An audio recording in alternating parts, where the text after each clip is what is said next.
Hi, this is Stacy with WTI.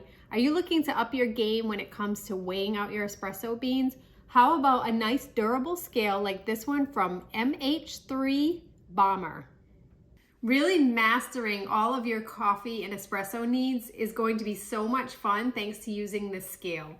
The scale sits nice and solid with silicone holders, so you know it's not going to slip around. It's very easy to place it on or off thanks to the side switch, and it's completely rechargeable, so you don't have to worry about having a place to plug it in. The scale very precisely measures your grams and ounces. Once you place the scale on, it will clearly tell you how much battery life you have, and it's completely ready to go as soon as you take it out. You can see how precise it is just by placing the lightest things on there. You're going to be able to get the exact shots that you need.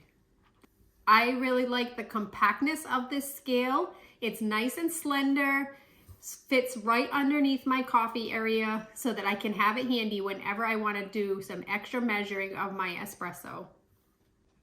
If you're looking to get started with weighing out your espresso beans, consider this scale. It's durable, it's really easy to use, and it will give you the extra shot of goodness of espresso that you're looking for. And that's my point of view.